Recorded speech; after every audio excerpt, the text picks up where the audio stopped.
there's another question? Yeah. I love that. When you usually read a script for the first time, can you tell if it's going to be something that's going to be super amazing, like global success, whereas just something a bit smaller from the first time? Well, here's the thing. When it comes to games or anime, many times any of the voiceover stuff, unless it's original animation, you don't get the script ahead of time. Original animation, you get just like a film or a TV show, you'll get it ahead of time so you can prepare, memorize, or whatever, figure out what you're going to do. But anime and video games and things like that, you show up the day. And when you walk into that booth, and it's time to go, it's go time basically. The directors say, this is what's happening in the scene, this is who you are, and then this person's trying to kill you or whatever. And then, all right, go. And then basically you just go through it. So you don't really have time to prepare. Was that the question? Yeah. That was the question, right? Okay. I'm like, sometimes I just keep talking and I take us to some other far place. But yeah, so there's not really a lot of time to prepare. Okay. I know you've been asked it 1,000 times. It's fine. Go ahead, ask it again. Can you say it's morphin' time? How do I say it's morphin' time? No, can you say it? Oh, can I say it? Okay, sure. You mean like the real way? All right. It's morphin' time! Right. I know, nothing happens. It used to be awesome. But once you hit like 20, the power leaves you. Are there any older anime series that have already finished that you wish that you could have worked on? Is there any, what now? Any series that have already finished that you wish you could have worked on?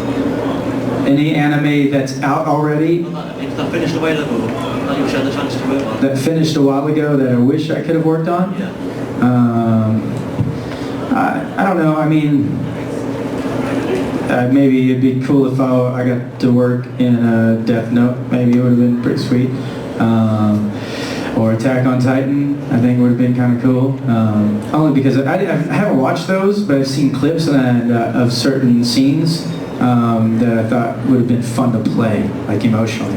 But there's nothing that I'm like, oh man, I wish I had that. I don't get like that. But yeah, I guess those would be a couple. Yeah.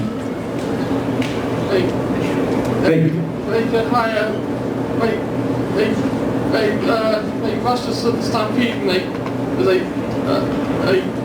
often quote not the 200 zaniness. What's your favourite Vash zany moment? My favorite Vash zany moment? I don't know. Oh gosh, I don't know.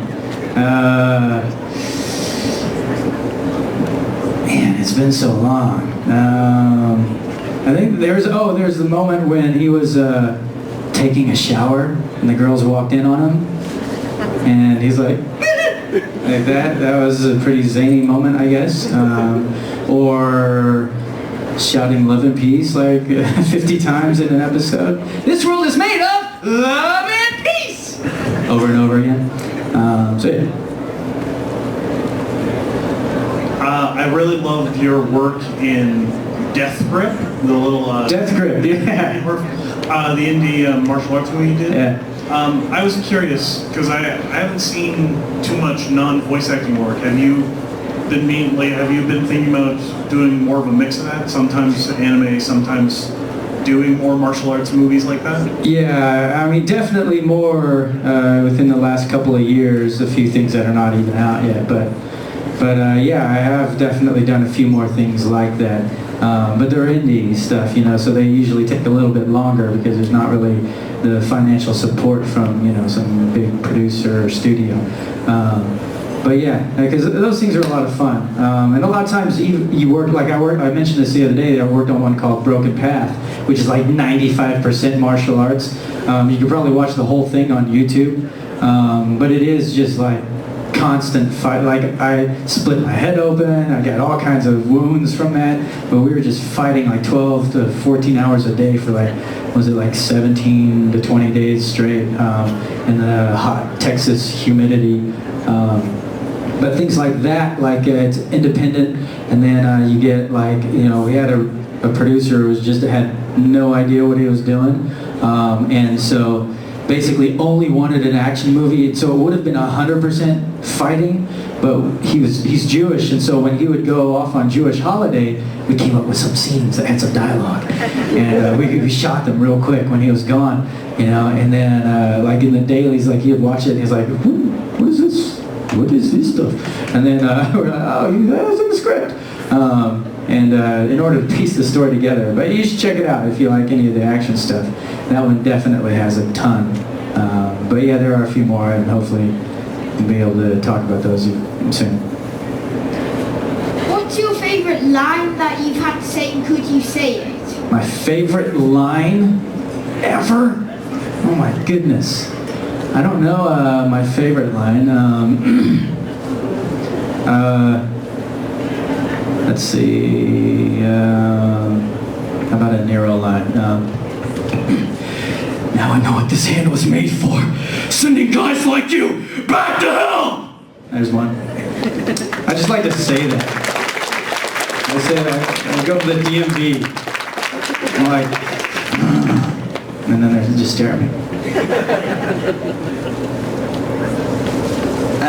Have you ever had to do a line for, say, an anime video game or like a show of something you personally didn't like you thought was probably written or was too fan servicey or whatever? Have you ever had to do something, not a character you didn't like the thing you were in you didn't like the octopus thing?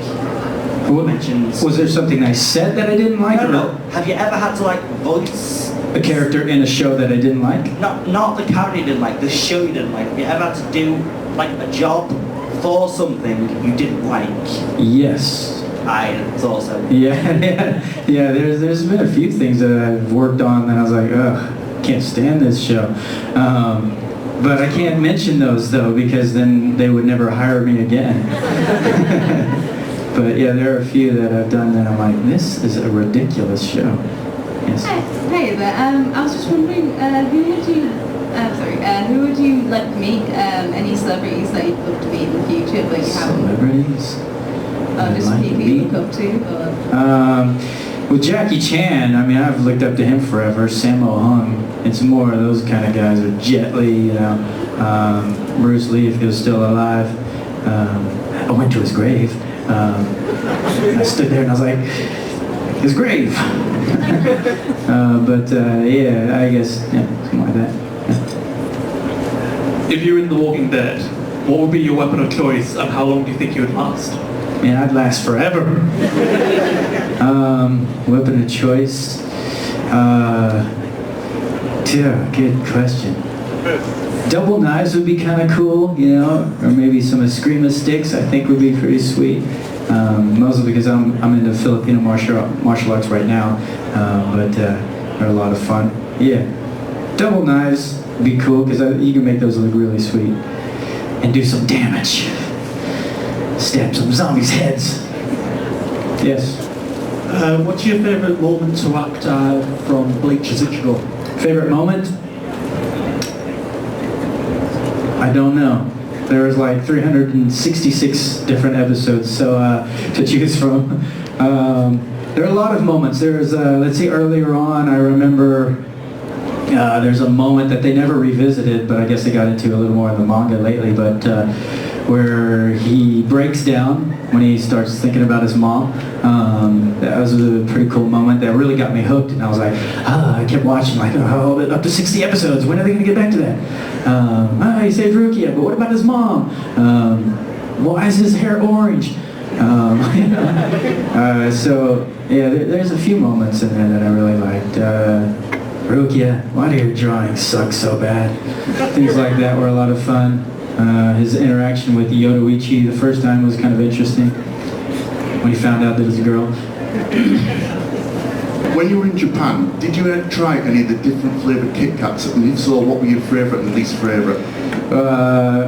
I didn't really like the green tea. I like green tea, and so I assumed I would like green tea Kit Kat. But when I ate it, I was like, ew, this is gross. And then I went, I think they had like all sorts, like strawberry and white chocolate.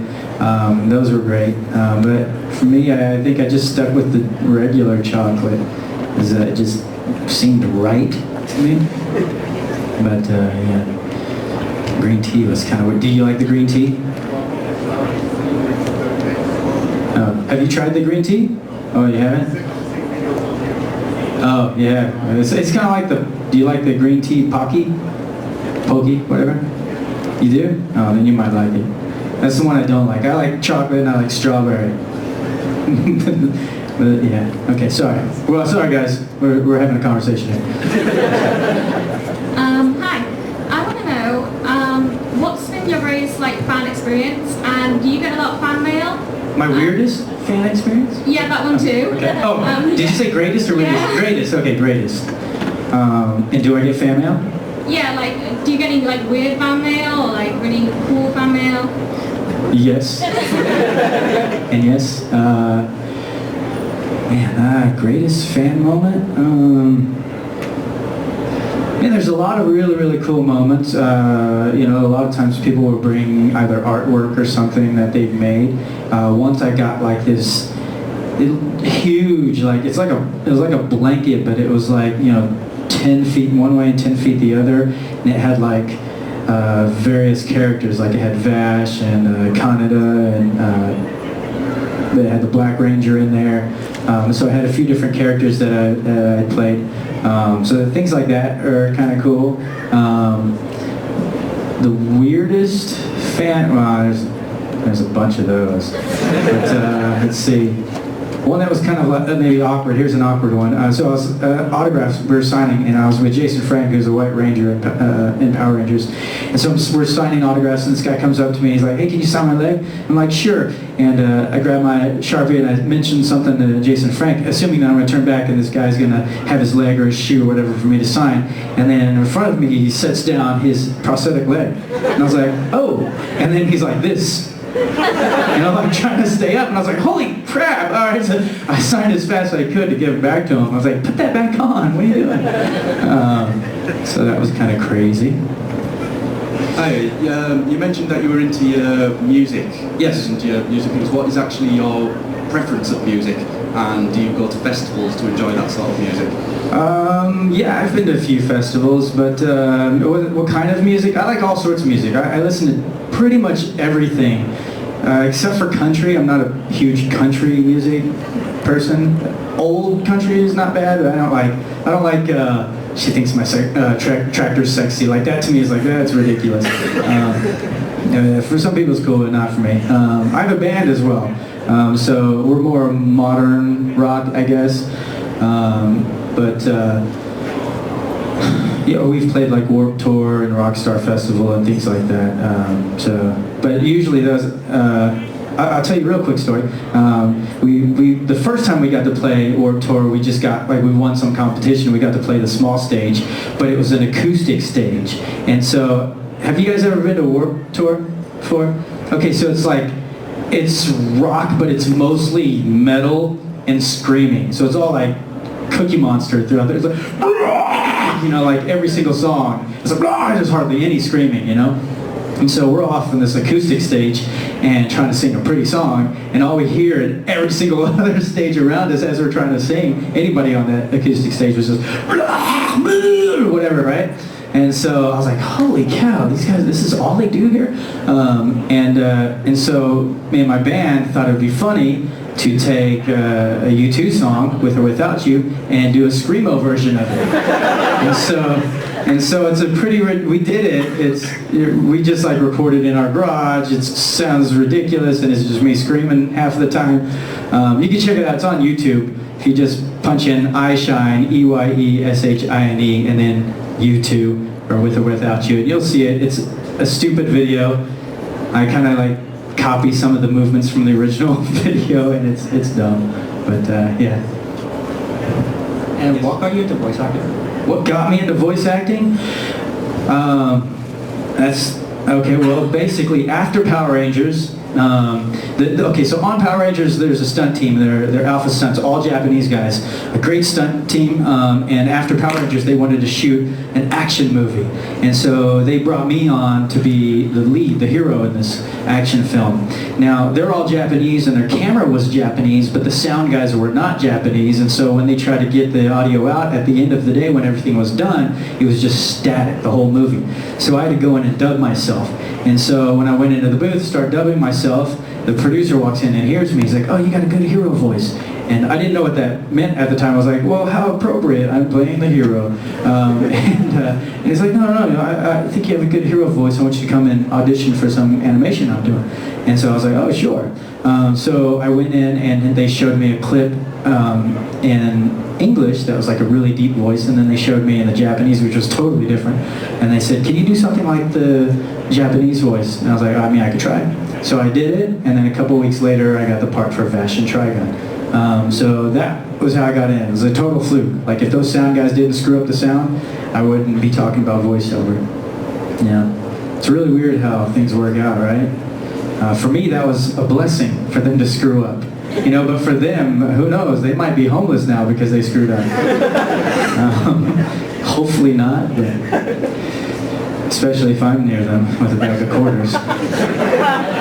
Yes, I know, some of you guys are like, "What are you talking about?" This is the quarter story I told yesterday, sorry. Maybe we'll get to that again.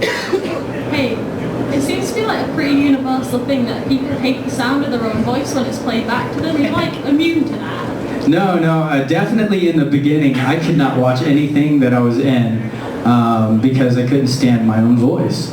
And it is just like your own voicemail message. Even like me, I can't stand recording my own. And I think mine now is like, Johnny Boy, big message. But because you're always trying to make yourself sound cooler than you actually do sound. But I remember growing up, okay, I'll tell you a real quick story. When I was growing up and I was a little kid, me and my friend were out in the front yard throwing this football around, right? Throwing it back and forth. And across the street was this punk little Mexican kid. I don't know why he hated us. He just hated us. And he was younger than us too. We're just throwing the football. We didn't mess with him ever, you know. And then he came out across the street and grabbed some rocks. He started throwing rocks at us. We're like, "Dude, what's going on?" You know. And then he ran inside. And I was like, "What the heck was that all about?" And he started throwing football, you know. And then his sister storms out of the room and starts like cussing and yelling at us. He's like, "Don't you throw things at my brother?" I was like, "Well, what are you talking about? We were just playing football. He came out and threw rocks at us. We didn't do anything." And then she's like, "Oh yeah, well, you sound like a girl." Right, and this happened when I was younger. So ever since then, all the way up to, you know, even beyond Power Rangers, I always thought I sounded like a girl. And so anytime I heard myself, I was like, I can't listen to it, I can't listen to it. And so, you know, even with, like, during Trigun, I was like, man, I sound like a girl? Do I sound like a girl? I was, like, so self-conscious about that and insecure. And it took a while for me to get over that. But it's strange how little things like that can affect you for so long. But yeah, it did take some time for me to be able to do it. Like, once I started getting more roles, I was like, maybe I don't sound like a girl, or maybe that's cool that I sound like a girl. I just accepted the fact that maybe I sound like one. Hi, I'm a big fan of your Einstein Man. Oh, really? Yeah, I was just wondering, which has been your favourite improvised song, Rangers vs. Zombies or The Teddy Bear That Ate You? Which of those two is my favorite? I probably lean more towards Rangers vs. Zombies. I'll tell you real quickly, guys. So my band, it's all original music, but like, for instance, if my band was here, sometimes we would play a regular show, which would melt your faces. But then we also do like an acoustic thing, and a lot of times we'll do, like, even if I had a guitar right now, if you asked a question, we do musical Q&A. You ask a question, we sing back the answers. We just improv it. And so Rangers vs. Zombies was actually during one of our sets, and I think there was an issue with the guitar or something, and so I had to buy some time. And I was like, what do you guys want me to sing about? Somebody yelled Rangers and Zombies, and so I just made up a song called Rangers vs. Zombies. And then it got popular online. We're like, all right, let's put it on an album. And the same thing with The Teddy Bear That Eats You. It's a gloomy bear. And we were at a con, but we were just bored in the hotel room, and we bought this gloomy bear for whatever reason. And then we were like, hey, let's make up a song. And so we just made up a song. It's silly like that. Yes. Does anyone else have any questions? Any other If you raise questions? your hands, I'll run over to you with the microphone. I can tell you a story. You guys just want to hear a story? All right. Some dumb story about Johnny. Not the quarter story though. All right. So maybe we'll get to that. We'll let some of you guys that already heard it leave. Okay, this story, it's a true story. I was walking across a parking lot with my wife, and it was a bright sunny day, and for whatever reason she's like, I'm taller than you, and I was like, you're not taller than me. And she's like, yes I am. I was like, you're not taller than me, what are you talking about? And so she grabs me by the arm and she takes me over to this van, right? You know, like the side of the mirror or the side of the van, there's a big window, you know, and with the sun it was tinted, it was like a reflection, so it was like a mirror. So we stood there side by side. She's like, I'm taller than you, and I was like, what are you talking about? You're not taller than me. Look, your hair's up, and right? And I'm pointing at her, making fun of her, and she's pointing at me, making fun of me. You have spiky hair, or whatever, and laughing. We're poking each other and laughing. We're doing this for about like 5 minutes, just pointing at a reflection and laughing. And you guys remember those like posters, like a 3D poster? If you stare at it long enough, then it's like, is that a dolphin with a ball? You know, and so we're staring at this for like 5 minutes. I'm pointing and laughing, and I'm like, wait a second, are those eyes? Is there a person in there?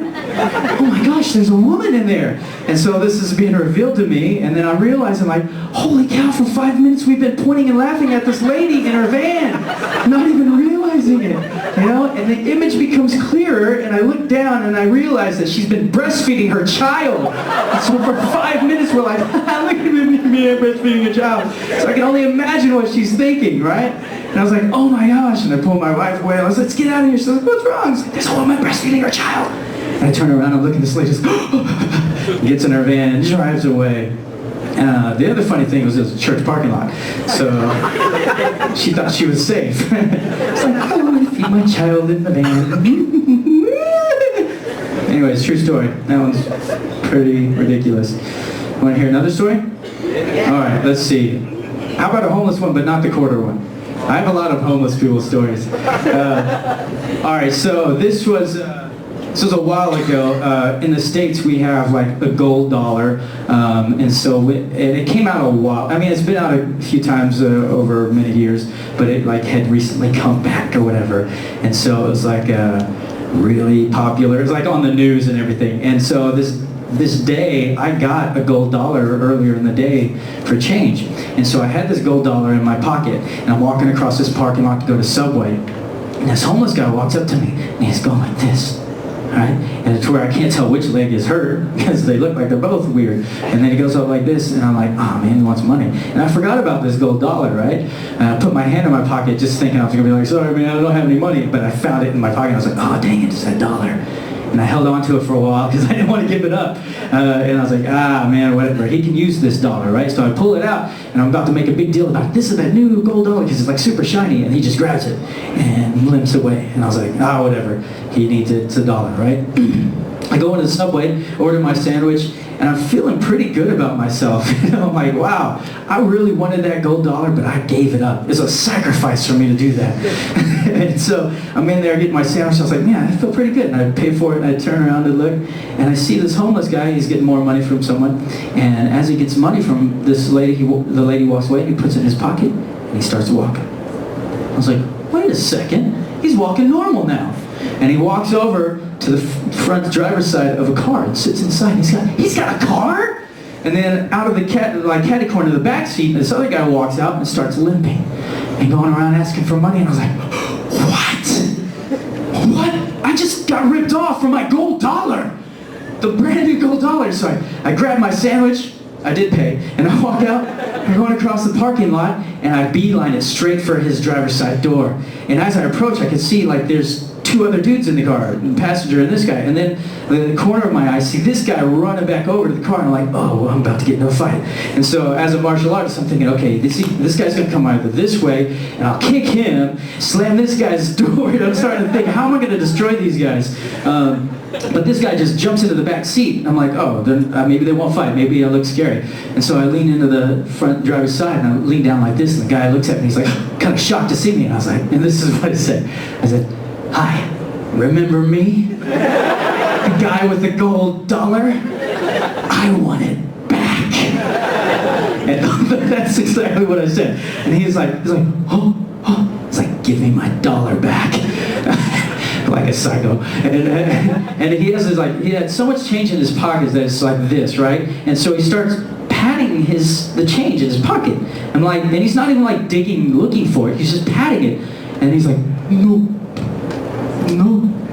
I was like, you're not even looking. What are you doing? Dig into your pocket and pull out my gold dollar. He's like, no. I was like, you're not, what? And then I see like he's got this ashtray full of just change. And I'm like, your ashtray, check your ashtray. And then he reaches over and starts patting it. No. And I got so frustrated that I was like this, right? And I reached into his car, past him, and I dug my hand into his ashtray and pulled out as much change as I could, kicked his car, and said, get the hell out of here. You're done. And he drove away. And I put like $20 worth of change in my pocket. I made money that day. True story. I didn't get my gold dollar back though. But oftentimes when I tell that in the States, the next day someone will come up with a gold dollar. Yeah. No, I didn't put that change in a bag and throw it at another person. That's the other story. And maybe I'll tell that later. Any other questions before we run out of time? We're almost out of time, aren't we? Yeah. Yeah, like 3 minutes. So that'll be the final question. Final question? A good one? This gentleman hasn't asked anything. What's the quarter story? Alright, I probably have... Okay, sorry. So if you guys have heard the story, you can walk away now if you want. It's the same story. Alright, I'm going to tell this story. Well, no, it looks like 2 of you. 3 of you. 4 of you heard it. All right, so here's the quarter story. It's a true story. So when I go to work, I take the freeway. When I come home, I also take the freeway, obviously, and exit the off-ramp. There's a street light there. And ever since, before this day or whatever, there's always like some homeless guy on this corner, right, by the light or whatever. And I usually just ignore him and turn left under the overpass and go home. And the reason why I ignore him is not because I want to be a douchebag, but I'm in my car, I'm strapped down, I feel like they can jack me for anything, and I just feel kind of weird giving somebody money while in my car. So this one day I exit the off-ramp and it's a red light, and so and there's like 4 or 5 cars in front of me, so like from me to the back of this wall here, there's cars in front of me, and behind me pulls up this monster truck, and I feel the vibrations of the monster truck just rumbling through the earth, just right, and I just see tires in my window, and I start to panic, and I visualize in my head, monster madness, and as soon as that light turns green, bing, he's going to just run us over. And I had this image playing in my head, like, man, he's going to kill us. And I had this bag of carrots, a Ziploc bag of carrots, left over from lunch that I'm scarfing down really fast, and just meanwhile just thinking, all right, as soon as this turns green, you guys better go, because I can feel this guy revving up his engine. You're like, and I look over expecting to see this homeless guy standing on the corner or whatever, some homeless guy that I'm going to ignore, and I see a homeless woman there on the corner, and my heart went out to her. I felt so bad for her. I was like, man, that could be my mom, on the corner. And so in LA, you have to pay for parking everywhere. So my cup holders are full of quarters, which is like, it's like that big. I'm not sure what that'd be for you guys, but maybe like a 10 pence, I guess, right? And so it's full of quarters. So I grab all these quarters. I just finished these carrots, and I had this empty Ziploc bag, so I scoop them all up, and I put them in the Ziploc bag. And I'm like, whoa, it's really heavy now. It's like 3 pounds worth of quarters. And so I've never done this before in my car, but I felt safe for the woman. I was like, she can't jack me, right? And so I roll down my window, and I hold my hand out like this. And she's, like I said, from me to this back wall over here, and she has her sign, and she sees me, and she does this. I was like, wait, what? I thought you were going to come get it. It's like, how, wait, am I supposed to get out? I'm like confused. I don't know how this works. I can't throw that far. And so I'm like, I don't know what to do here. And the light turns green. And these cars in front of me, these 4 or 5 cars, must have felt the vibration of monster truck madness because they just took off. And so instinctively, I did the same thing. I just started going, right? And as I'm doing that, I'm like, oh, wait a second. Now I'm like getting down and it's at 25 miles an hour with a 3-pound bag of quarters out of my hand. And I was like, I don't know how this exchange is going to happen now. I can't stop now because this truck is right behind me and will run me over. So I'm like, oh, I can't just throw it in her gut, you know, and she'll be good. We got it. No, that doesn't work. And what if I hang on to it too long and I pull her under my car, or I hang on to it too long and I get pulled out of my car and I die? So I'm like freaking out. But then I get this moment of clarity, this epiphany, you know, and I think, Johnny, you're a martial artist. All you have to do, 25 miles an hour with a 3-pound bag of quarters, to go like this. And you'll watch it gracefully end into her hands. And so that's what I thought. I'm approaching her 25 miles an hour with this 3-pound bag of quarters. Like, wait for the right moment, Johnny. Wait for it. And now. And I release. And I said this yesterday and I'll say it again, but I think God hit the slow motion button and he was like, Jesus, Moses, grab some popcorn. Come here, let's watch this in slow motion. Record this one. Let's play it back to him when he dies. So there I am. 25 miles an hour, 3-pound bag of quarters. I release and I watch as this 3-pound bag of quarters flies through the air. It was beautiful.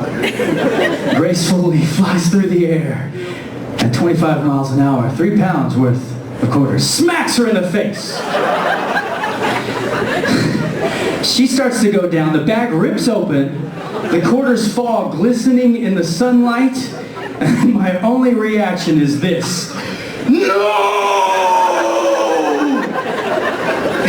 As I screech around the corner because there's no way to slow down. From any other perspective, it was like a drive-by quarter. No! She went, this was her face the entire time. I was looking right at it, and I'm like, hers was like this. And she went down. Quarters everywhere. I felt so bad. True story. True story. And so, I mentioned this also, but before that day, there's always, I'm not even lying, always some homeless guy in the corner. After that day, I promise you, there's never been another homeless person on that corner. That is no lie. There's never again. And so I think, and I said this yesterday as well, that they meet under a bridge somewhere by a barrel fire. You know, Bob and Joe, hey, how's it going, Bob? Hey, where's Sally? You didn't hear? She's dead. Some guy killed her with quarters. We had just enough to bury her. That's a true story. I don't know. I've never seen a white cross. Maybe I should put a white cross there with just leave a bag of quarters down there. But if there's a lesson to be learned from this, you guys, don't give homeless people money while driving your car. It's very dangerous. That's it for my time today. Thank you guys so much for coming and sticking around. I guess that's probably it for me today, but we've got autographs and stuff like that tomorrow if you stick around. I don't know if I have another panel or not tomorrow. No? Okay. Squeeze in. I want to take a selfie with you guys so I can post on my Instagram. Yeah, you can stand up if you want. You don't have to, though. Oh, maybe I should make it a video. I'll make it a video so I can pan across everyone. All right. What should we say? We should shout something. SunnyCon? Should we do that? What? Bankai? Alright, Bankai. If you don't know what that's from, it's Bleach, but just say it anyways. Ready? Alright. So I'll say 1, 2, 3, and then you guys Bankai. Ready? Alright. 1, 2, 3. Bankai! SunnyCon! Woo! 2016! Alright, I'll post it. Woo! Like that? Stunts. That's the thing about martial artists. I can't even walk. Thank you guys so much.